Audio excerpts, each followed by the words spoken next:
2013ஆம் ஆண்டு ஆசிரியர் தகுதித் தேர்வில் வெற்றி பெற்றவர்களுக்கு பணி நியமன ஆணை வழங்க வேண்டும் என அண்ணாமலை அவர்கள் தெரிவித்துள்ளார்.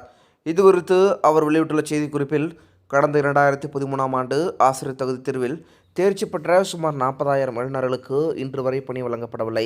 இதுகுறித்து பல முறை அவர்கள் கோரிக்கை வைத்தும் அறவழி போராட்டங்கள் நடத்தியும் திமுக அரசு கண்டுகொள்ளாமல் இருக்கிறது. தனது 2021 தேர்தல் அறிக்கையில் வாக்குறுதி எண் 177இல் இவர்களுக்கு பணி வழங்குவோம் என்று பொய் கூறி ஏமாற்றி ஆட்சிக்கு வந்த திமுக இன்று வரை அதற்கான எந்த நடவடிக்கையும் எடுக்காமல் துரோகம் செய்து வருகிறது. இதுவரை 99 போராட்டங்கள் நடத்தியும் திமுக அரசு எந்த நடவடிக்கையும் எடுக்காததால் பெரும் ஏமாற்றத்திலும் விரக்தியிலும் உள்ள இளைஞர்கள் இன்று 100வது முறையாக போராடிக் கொண்டிருக்கின்றனர். தகுதித் தேர்வுக்கு பின்னரும் மற்றொரு போட்டித் தேர்வு நடத்தும் அரசாணை 149ஐ கைவிட்டு 2013ஆம் ஆண்டு தகுதித் தேர்வில் வெற்றி பெற்றவர்களுக்கு நேரடி பணி நியமனம் செய்ய வேண்டும் என்று வலியுறுத்தி தமிழக பாஜக சார்பில் தொடர்ந்து குரல் கொடுத்து வருகிறோம்.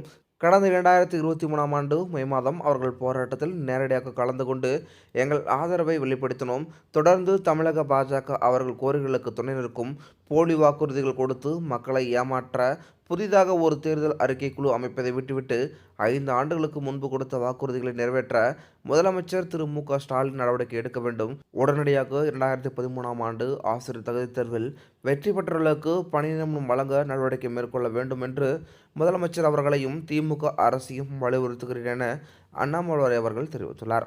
இதுபோன்ற மேலும் முக்கியமான செய்திகளை தெரிஞ்சுக்கணும் அப்படின்னா நம்ம சேனலை சப்ஸ்கிரைப் பண்ணிட்டு தொடர்ந்து நம்ம சேனல் இணைந்திருங்க. மீண்டும் அடுத்த வீடியோவில் சந்திக்கலாம். நன்றி.